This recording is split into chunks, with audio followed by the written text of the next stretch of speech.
Go. Hey folks, welcome to the seventh annual running of the Casco Bay Islands Swimrun, Odyssey Swimrun Casco Bay Islands, joined by John Stevens, who is sitting out there on Little Diamond Island right now, as his t-shirt says, and Aaron Pallion in Lake Orion, Michigan. Aaron, we can see you through all the smoke from the Canadian fires. Barely, just barely. Fantastic. Well, guys, completely stoked to have you here. Um, First race of the year. Seems like it's been about 8 months of planning, and now we're 1 week away. So we're extremely stoked to be here with you all 1 week beforehand. What we're going to do today is basically let you know what you got yourself into. And then Aaron's going to go through the logistics and the planning, packet pickup, just everything you need to know. I'm going to give you a little bit of a background on Swimrun for those who are new to it. John's going to give you the local insider knowledge of what to expect on the race course with tides, with some of the passages, whether they're runs or swims. John is a four-time winner of this race, and so you're in great hands. Aaron and I have not done this race, so we're relying on John's expertise there. But so really quick, wanted to let you guys know that I love wearing this shirt for this race in Casco Bay. This is not triathlon. That's Jeff Cole, the man who started this event a couple of years ago. He's unfortunately no longer with us, but he is with us on race day. Everything that Jeff stood for runs through the DNA of this event. Back in 2015, Jeff put on the very first swim run that ever happened in North America at Cape Porpoise, and actually we still have some athletes who did that very first Cape Porpoise fun swim run event who still race with us here at Casco Bay. So that's fantastic. But 7 years later, and here we are, swimming and running through the Casco Bay Islands chain. It's just an amazing event. This is quite literally the flagship venue in North America for swim run. It's an island chain that's so similar to what the Scandinavians have over in Sweden, with the different rocky terrain and the changing tides and the cold water. So you guys should you're going to have a blast on race day. It's a very challenging course. It's very swim heavy. There's so much terrain that you're faced with every day in adversity. But this is a true swim run course, and it's a fun one. Just the golden rule of swim run is, you take care of each other out there. We're going through nature. That's what swim run is all about. It's not about who crosses the finish line first. It's about experiencing this beautiful nature that we have, the incredibly difficult terrain, and really being in the race together.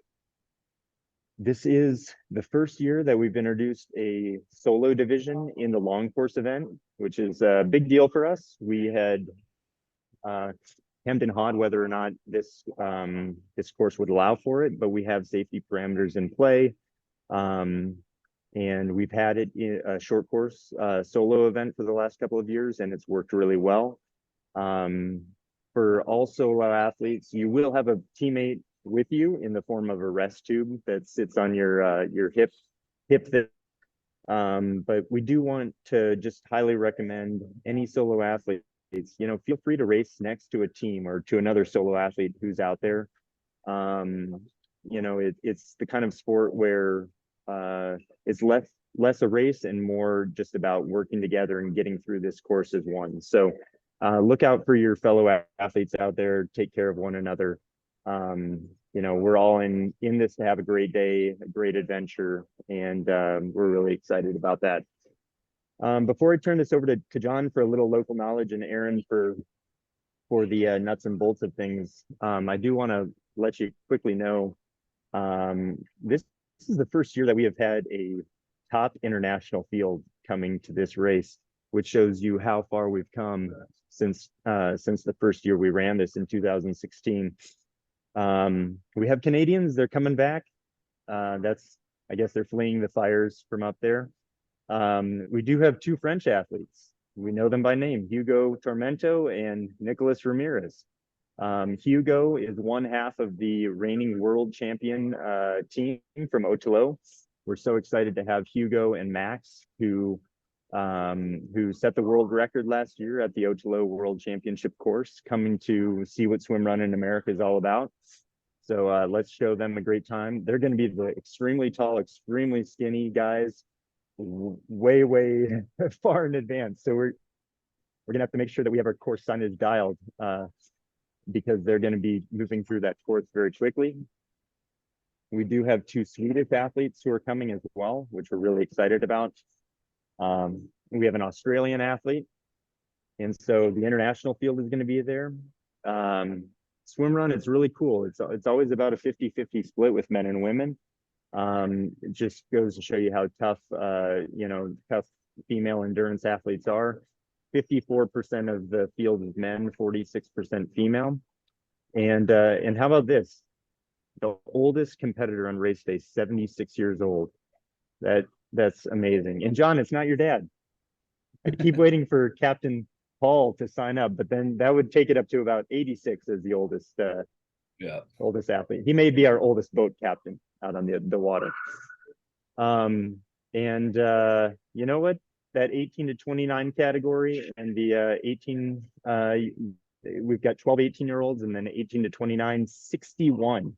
So you know what? The word is spreading. This isn't just a sport for middle-aged, midlife crisis anymore. We're starting to get that new wave of athletes coming in.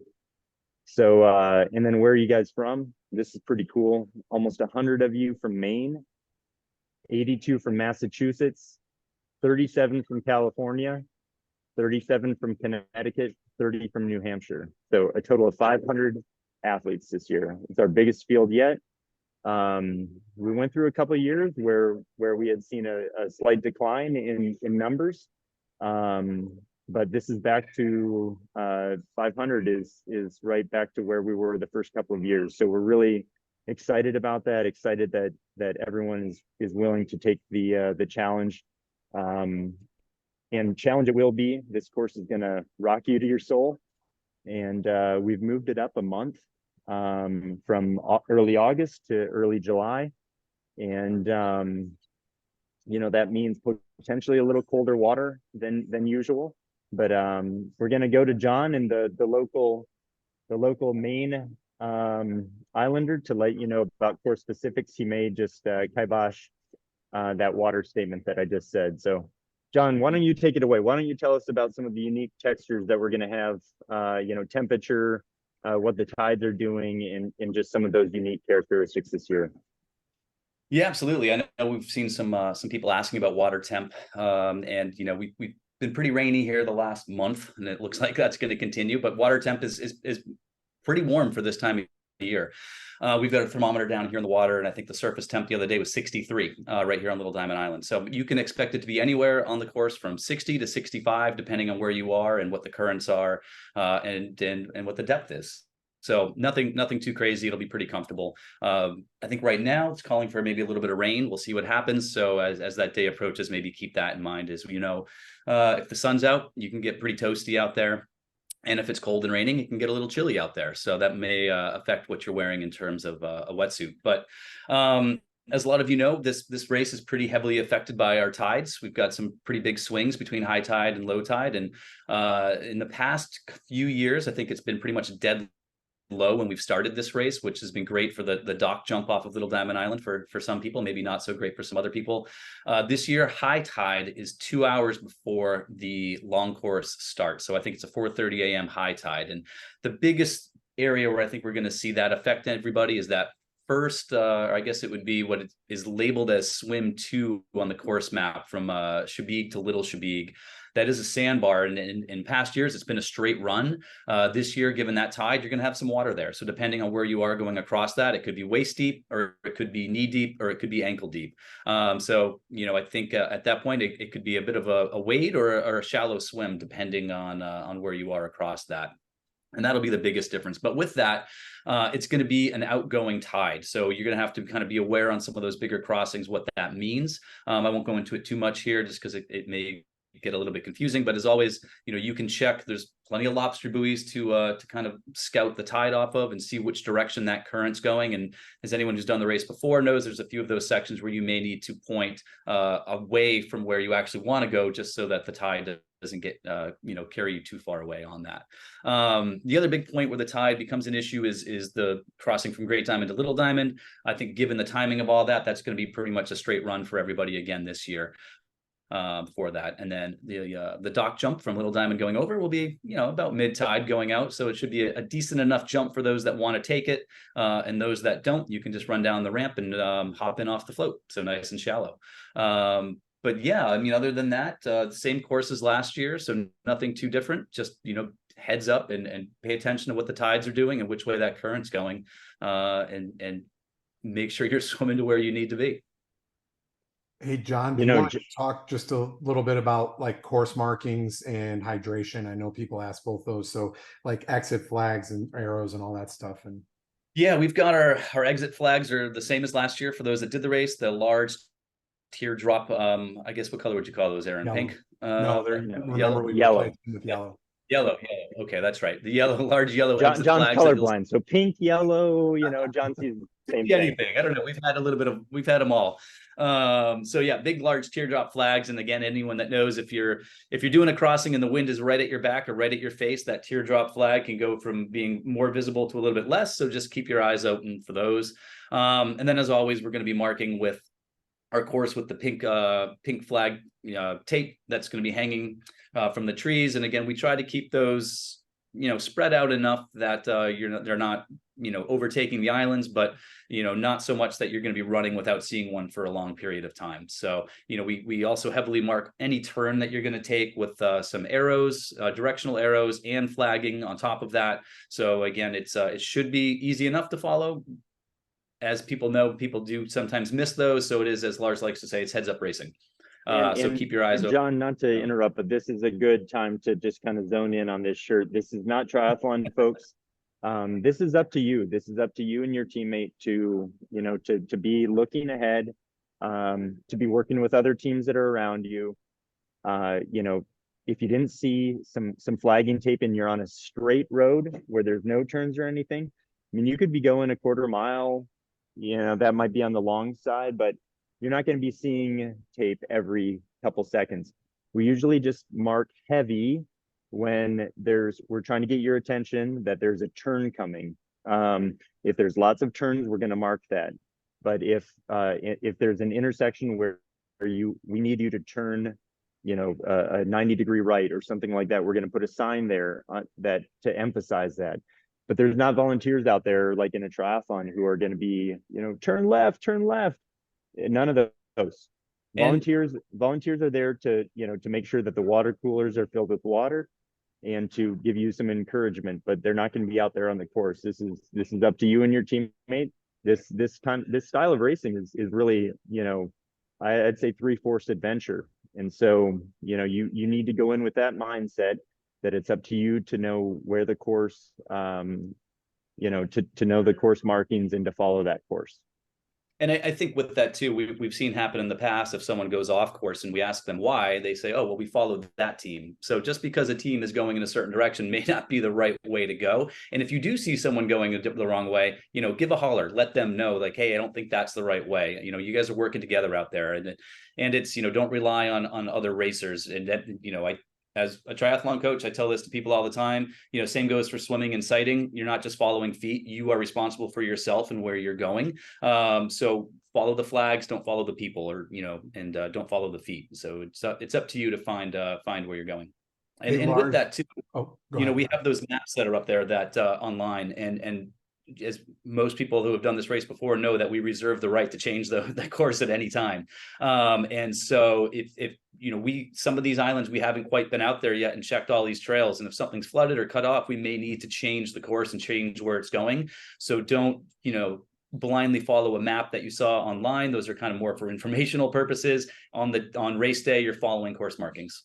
Well, the maps really are quite honestly for you to train using a general mileage as how you should train for this, because like John said, for example, 2 years ago we got to Peaks Island and the entire trail system was flooded out, so we had to maneuver around that. We don't know that till we get out onto the course and start marking it.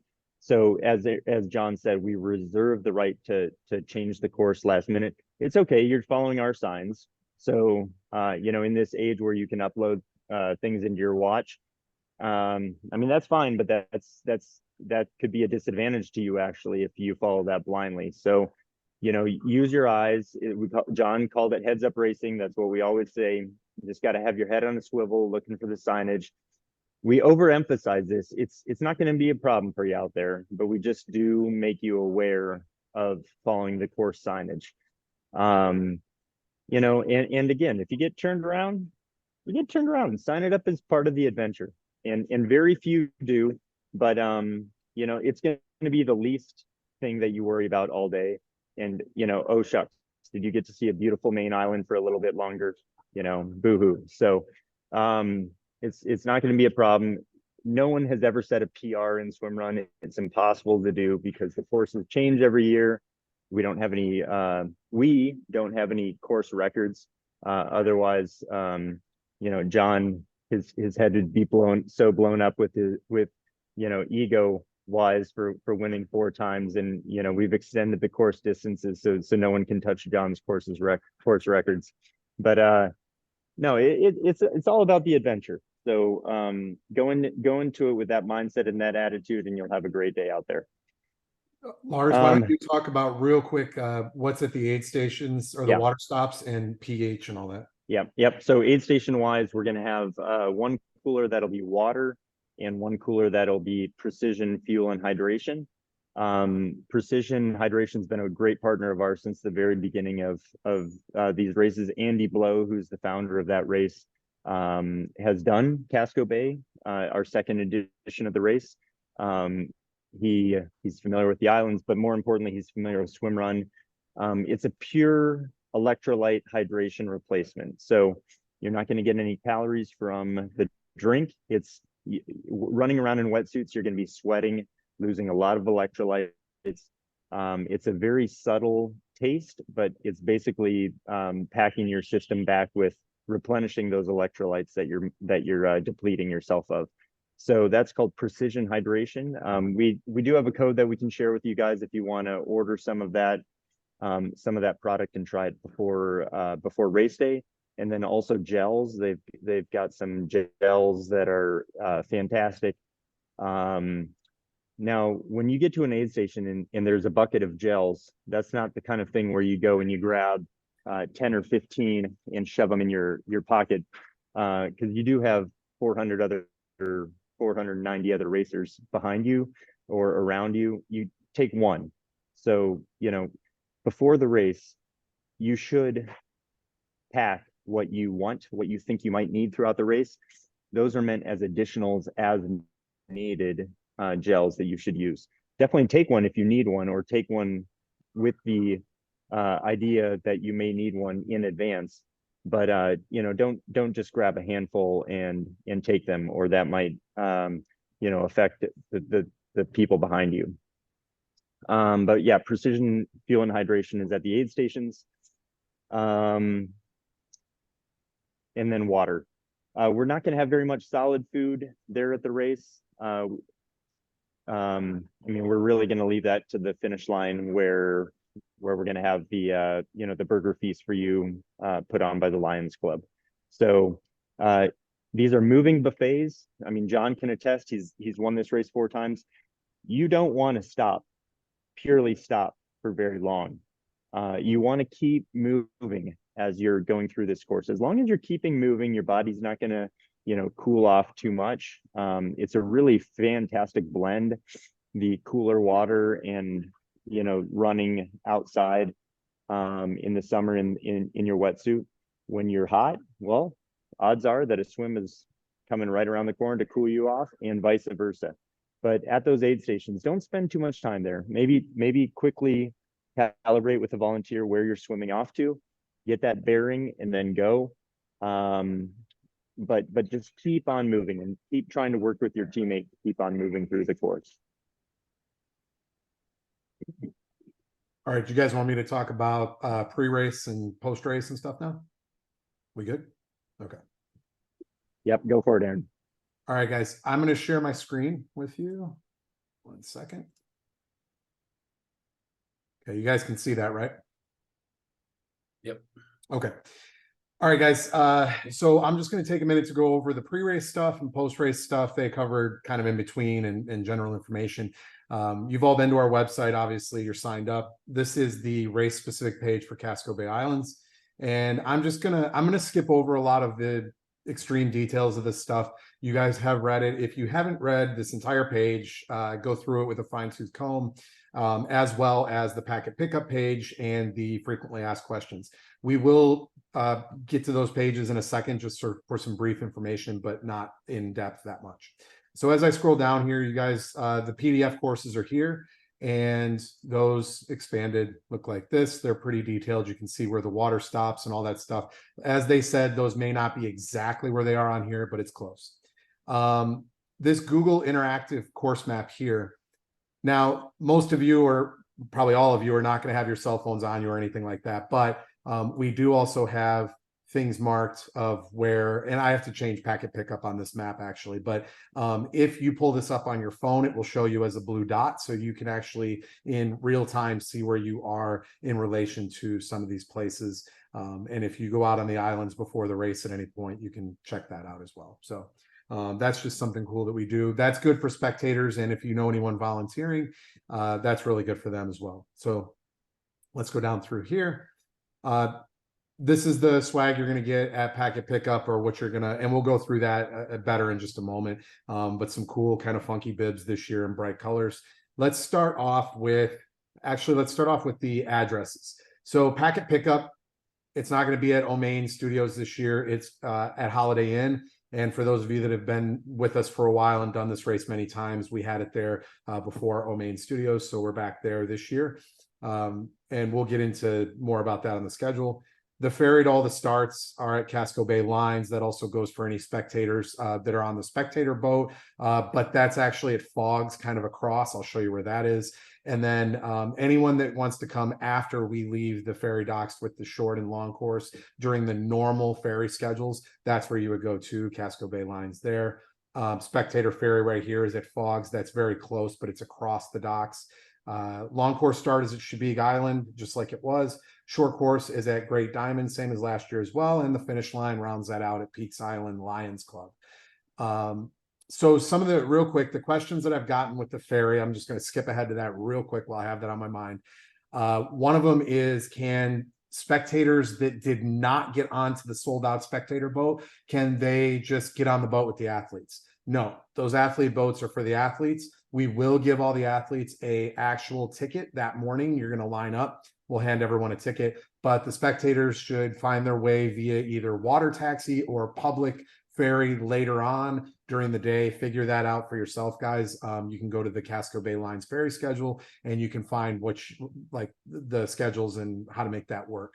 But the boats for the athletes are specifically going to those starts. They're not the regular ferries that are taking people wherever those usually go. So just keep that in mind. All right, let's go back up to the schedule. So Saturday, packet pickup at the Holiday Inn. 1 to 2 o'clock is short course athlete pickup. 2 to 3 is long course athlete pickup. And then 3 to 4 is kind of the overflow, where if you are part of short course and you can't make 1 to 2 or long course 2 to 3, you can come during this overflow. These are not, obviously, by just saying that, these are not steadfast times that are in stone. It's when we would like you to come. It helps us organize things a little bit better. It flows a little bit smoother. But if you can't make it, certainly you can come 3 to 4. I will go back to packet pickup, or actually let's go over to packet pickup right now. Skip to this tab. The information tab here, the drop down has packet pickup. That's where this page is. So rules of packet pickup. It's the day before for everyone, unless you paid $20 to have your packet as packet ready for you race morning at the ferry docks as an add-on. That is still available for you to do. And if you cannot make packet pickup the day before, you can go into your run sign up registration. You can add that on after the fact. And there's still, I believe we allocate 100 spots for that. And there's only like 29 or 30 right now that are taken up. So there's plenty of room if you need to do that.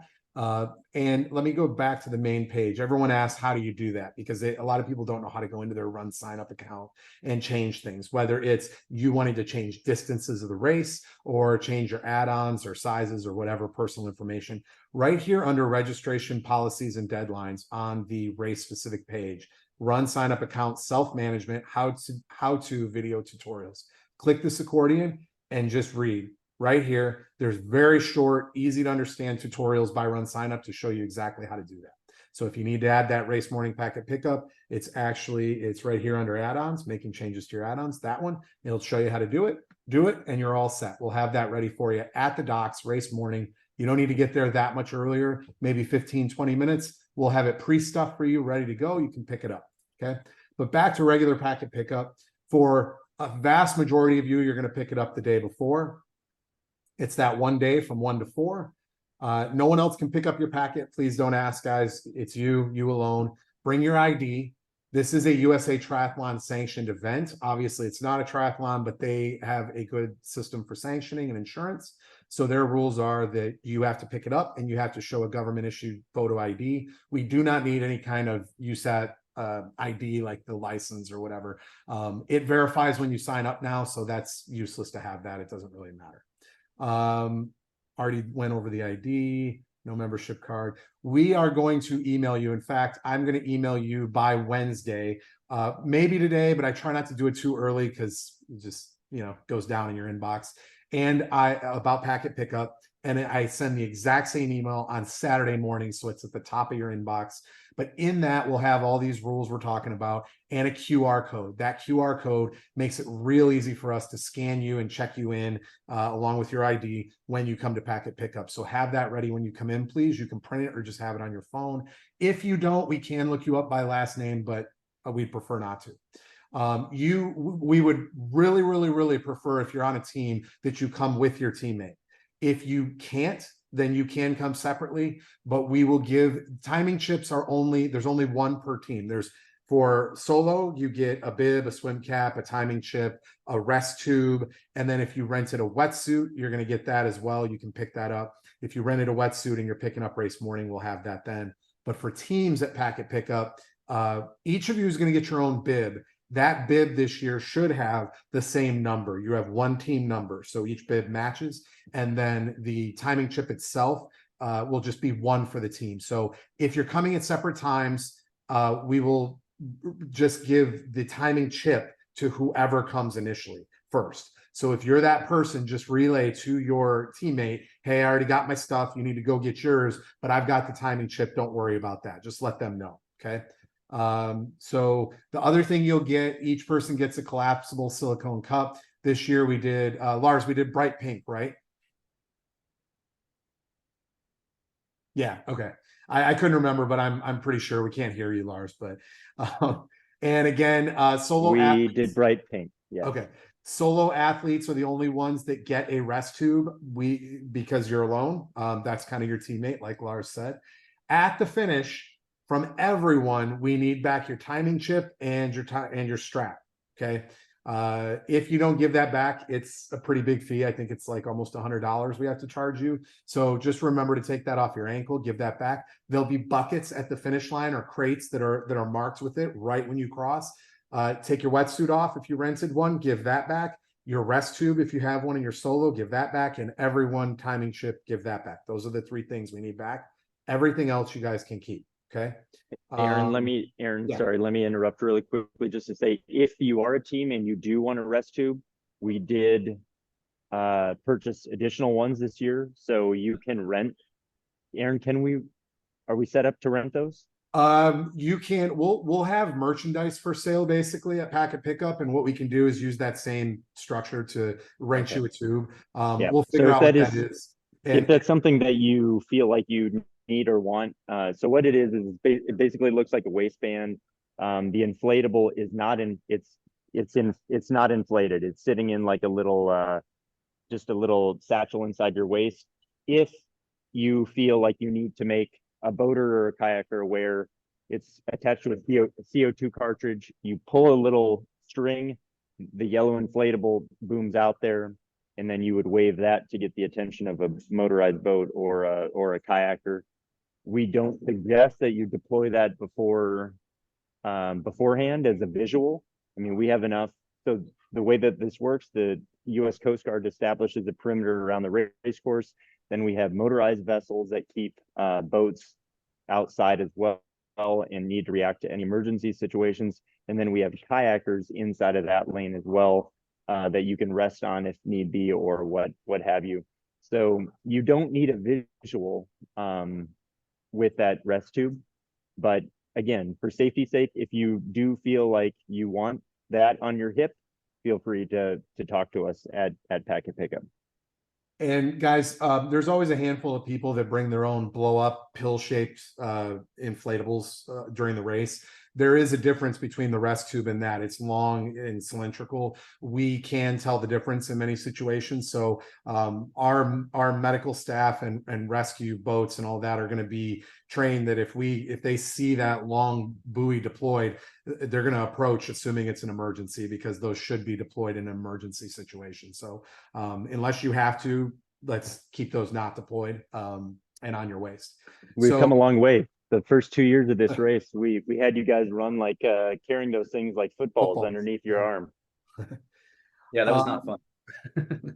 So we don't have this serves as our pre-race briefing. So we're not going to have that in person. When you're at Packet Pickup, you're certainly welcome to ask questions. We would ask that you either do that off to the side, or you wait to ask those between 3 and 4 while we get the lines down quite a bit. Between the website and this video, that should answer a majority of the questions. We do sell merchandise. We're going to have everything from last year, some special edition shirts from this year, and some extra stuff there at Packet Pickup in a separate part of the room on the other side. So you're certainly welcome to purchase that. You can bring cash, or we prefer the cards if you can bring the card.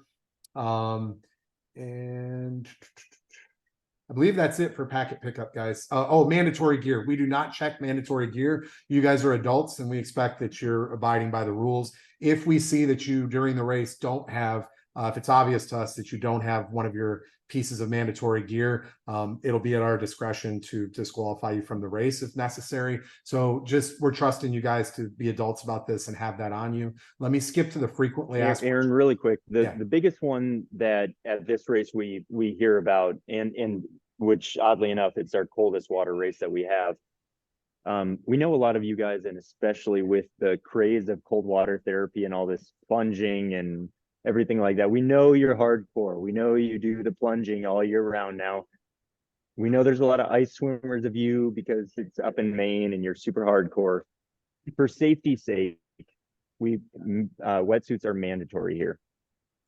I mean, going back again to the first year where John wore a tier full length triathlon wetsuit that zipped in the back. These suits now, these ARC wetsuits are so phenomenal. They're so lightweight when you run. They're warm enough for the swimming, but wetsuits are mandatory. And so please do not ask us. And we haven't had anyone ask us this year, but don't ask us if wetsuits are mandatory. They are mandatory. Again, we've got ARC as our wetsuit partner.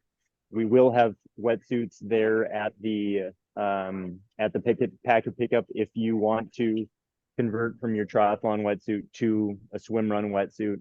But yes, wetsuits are mandatory. So guys, just to piggyback off that a little bit on the wetsuit side, we had, I believe it was either 45 or 50 wetsuits that we rent that were available as an add-on, same page as the race morning pickup for those of you that did that.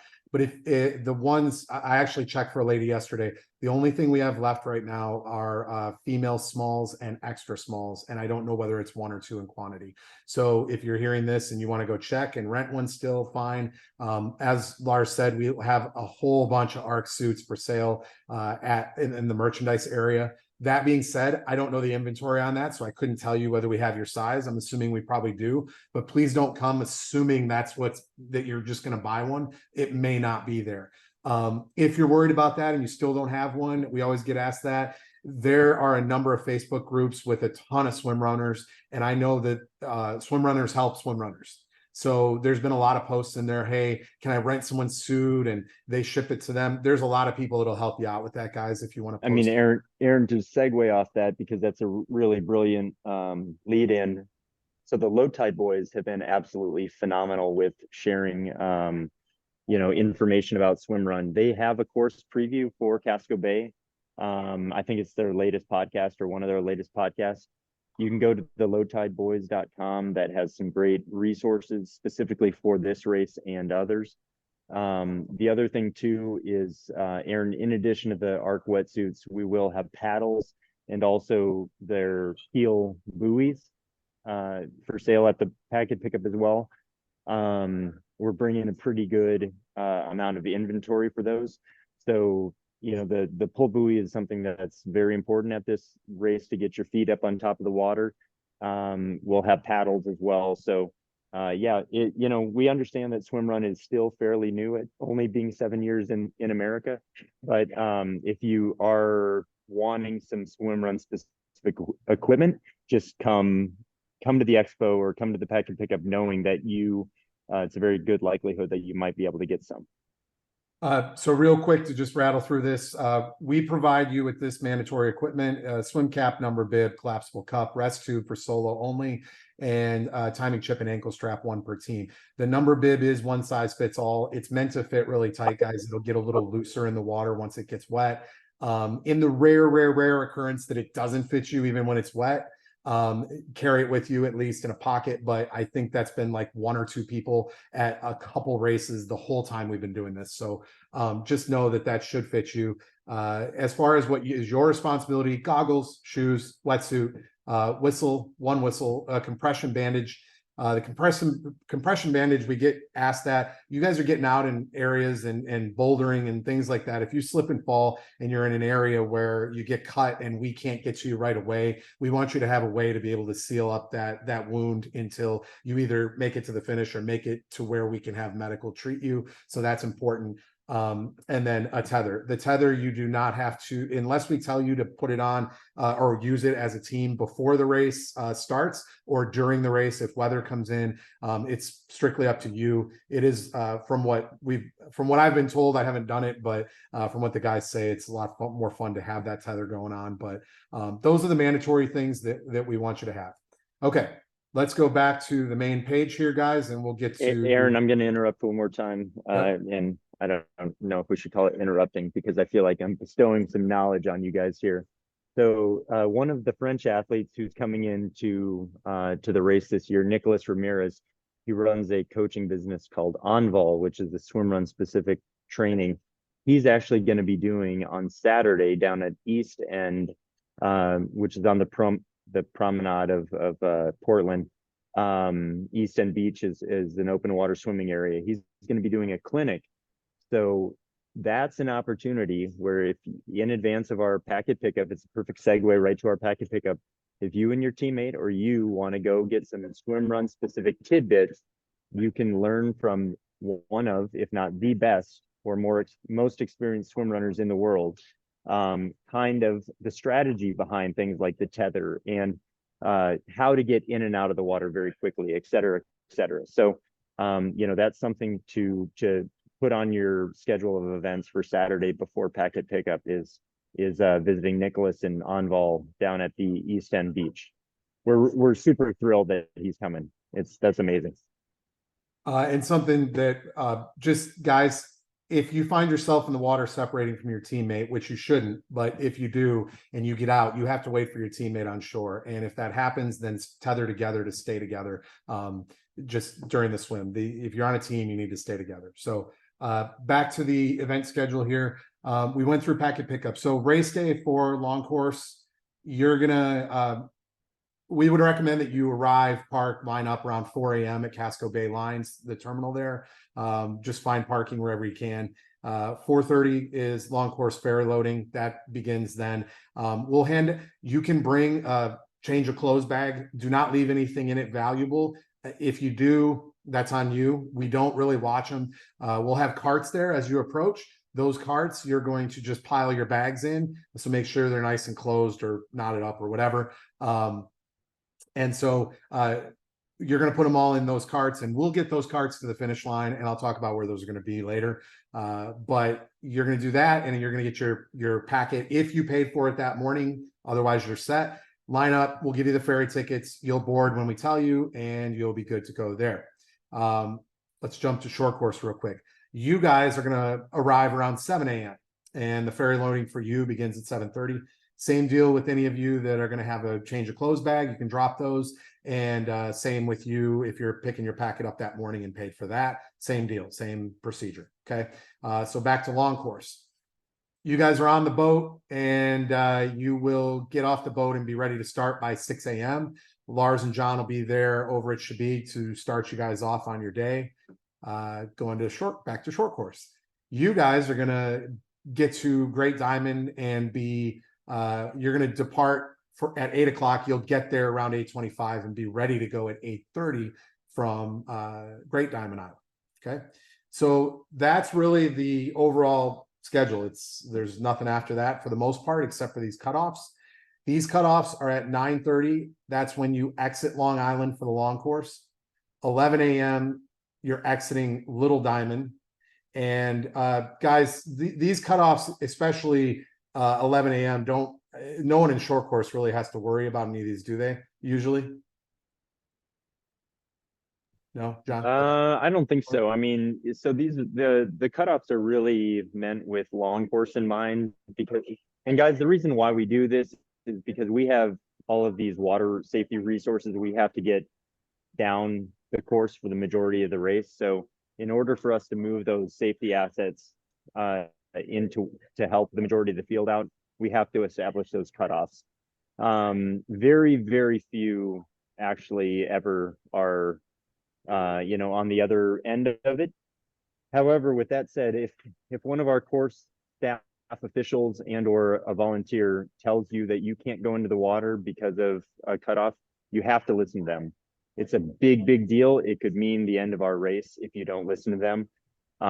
You cannot ignore that. We've put these in locations where you can get on a public ferry and get yourself back to Portland, and then you're of course still welcome to come to the finish line. At that point, there might even be a race staff boat there that could take you to the finish line, but you have to listen. You can't get in the water at that point. That's a safety hazard for us. But Aaron, in terms of your direct question, the short courses should be fine. The only one they might bump into potentially an issue is the last one, that 12 p.m. cutoff to Peaks. That's before we start the triangle, Peaks to Cushing, Cushing to House, House back to Peaks. That's going to be the busiest time of day, both for the athletes out on the course, but also for just public use of the water out on the islands. And so that's going to be again, a firm cutoff there. One other thing that I just want to bring up, and John can maybe pitch in here and talk about this a little bit, but the final swim passage of the day is from House Island to Peaks.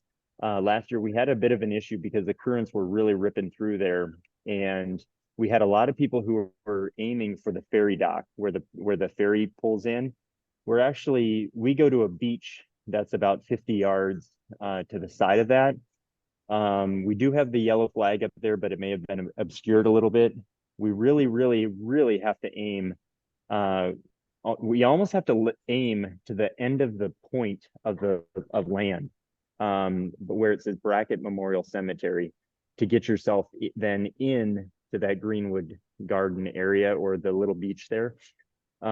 This year, it's really phenomenal. We have a kayak group called Portland Paddlers, Portland Paddles, that are coming out. They're going to have a bunch of kayakers that are right there. If they tell you, hey, you got to get swimming that way, you listen to them 100%, because last year we were unable, the ferry captains for the Casco Bay lines were unable to pull the ferries out. They had to miss a couple of runs because we had swimmers who were in their ferry channel crossing. Guys, that's going to be a game over for our race if that continues. And so what we might do, if the ferry captain needs to pull out of the ferry terminal, if you're on land over on House Island and that ferry captain's needing to pull out, we're going to hold you on land. We're not even going to let you get in the water right there. Just please take that as part of the race. It's a necessary thing for us to be able to continue to put on this race, for us to allow those Casco Bay ferry lines to continue to run on their schedule. But it shouldn't be a problem. Again, we just want to give you some advance warning that it has been an issue that we're just taking proactive precautions for this year. But just don't be surprised if a staff member tells you, hey, just hang back here for 3 minutes. Just a little thing to add to that, guys. When you exit, sometimes, and it's not a majority, but there'll be people that kind of exit away from the yellow flag, and somehow they find their way, like as the crow flies, to get on the trail where it's marked, and they avoid that yellow flag area. Swim to the yellow flags. If you exit somewhere that's not a yellow flag, please run over to it. We have various areas on the course, not all of them, but some, where we have your timing chips are Bluetooth, and we'll have phones out there. You will never see where they are. They'll either be on someone's neck or hidden, but they're going to be close to those yellow flags. So if you don't exit at the yellow flag and avoid it altogether, it's not going to pick up your chip. It's important. So if you're not exiting at the yellow flag for whatever reason, run to it and then start where you're intended to at that yellow flag, please. Okay, so spectators. And Aaron, I hope they're taking a lot of notes that they're going to carry with them throughout the course. Guys, we're gonna be reminding you of these things as they come, and these are going to be things that we're going to give you. If someone says something verbally to you in the race, it may be, oh yeah, they said that in the briefing. You'll remember a lot more of this than you think, guys. It'll stick with you. Yep. Spectators, I'm not going to go over that. I'm going to email, if anyone's listening or knows a spectator on the spectator boat specifically. I'm going to send you an email about that, and we'll go from there. So let's just real quick skip down. Ferry tickets we went over, mandatory gear, change of clothes, cut off restrooms. Restrooms, they're marked on the maps. There's a couple out there on the course, but they'll be at the finish line. Let's see. Awards, we're going to try and give you your awards as you cross the line. Take a picture, maybe have you say a few words. So I have Logan on that as you come across. It's easier to tell where this is, or where winners are with these races versus like a 5K, 10K, something like that. When you cross the line, we already went over giving your stuff back, but Lions Club's prepared a great meal. They grill, and you can check out what they have. We are going to have hoodies for all of you guys. Those just arrived, I think, in Portland today. So those are there. Nice hoodies. So make sure, if they're not out by the finish line or in that area, there's a building to the right where the restrooms are. You can go in there, and that's where they should be, along with your bags that you can get if you did a change of clothes bag, and any merchandise we're selling. We're probably going to have them in there because the weather, if it's iffy, if they're not in there, they'll be out. Just look for that. Do not leave without your hoodie. We don't want to end up having to ship this stuff to you guys. Hey, yeah. Aaron, we got John who's got to jump off in 5 minutes here. We don't want to leave a hot topic that always comes up unsaid, unspoken. A couple of years ago, we did send out a nice email at 3 o'clock in the morning of a sighting of, I forget what her name was, Helga or Freya. Olivia. Freya was snacking off the coast of Cape Elizabeth on race morning. Guys, there are white sharks in this water. It's Portland, Maine. It's the east coast of America. John, as a local, you just want to give a little, word of wisdom or fun, how do you guys think about this? I mean, they're there. They've always been there. I think they're tracking more from these days. You know, I've got a good friend, Hopper McDonough, who's probably listening to this because he'll be doing the race, who developed a test to see if there's sharks in the water. And as he says, you put your finger in the water and you taste it. If it's salty, there's probably sharks out there somewhere. So that's just the nature of where we are and where we live. You know, I've never seen one. I don't know anyone that has ever seen one. All we see are these pings that pop up on these websites that we check. You know, we were aware of it. We know they're out there. We've got a fleet of boats that are on the course that are also going to be keeping an eye out for that type of thing. You know, there's enough boats in the water that they're not going to want to come near anywhere where we are. They generally will not come into the harbor where we're swimming. So something to be aware of, not something to worry about. And guys, just along those lines, we will communicate to you the information that we know in advance, meaning if there are pings, we're going to let you know. Like we did a couple of years ago, we'd let you make the decision. I think that year, out of 400 racers, we had one team that decided that they pulled out. We're going to pull out of the race, and we respect your decision. But again, just so you know, 7 years of this event, you know, you're going to be more worried about how you're feeling throughout the race. It's those worries are going to go away the second the race starts. So we have planned with our safety meeting and with our safety fleet what to do in the extreme incident that something does happen. But folks, you know, it's like John said, it's salt water. We know they're out there, but they don't want anything to do with us. And last thing, real quick, I just have one additional thing. People have asked how to get back. Well, there's a public ferry that runs from Peaks back to Portland, and that ferry just runs back and forth. So you guys already got a ticket to come out, and any of the islands that anyone's on, you don't need a ticket to get back to Portland. So just make your way down to the ferry dock at Peaks, and you can get on whenever the one's running and make your way back. You know, and truly that's the one reason why this is the course that we have set up. A couple of years, we've had great courses where we finished up on Chebeague Island. But it's so easy to get back to Portland from Peaks. And so this is why we have the finish line where we do. You can just get your award or, you know, get your post-race meal, hop back on the ferry that makes sense for you.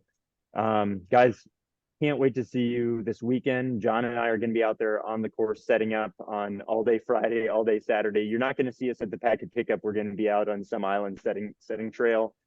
You will be seeing Aaron. Aaron's going to be your point guy. Brent Molesbury, who puts on our Orcas Island race, he's going to be out at packet pickup with Aaron as well. Cannot wait to see you year 7. We're so thrilled that we have all of you guys coming in to join us again. John, Aaron, any last parting words? Oh, thanks, guys. Can't wait to see you. Thank you, guys. Take care.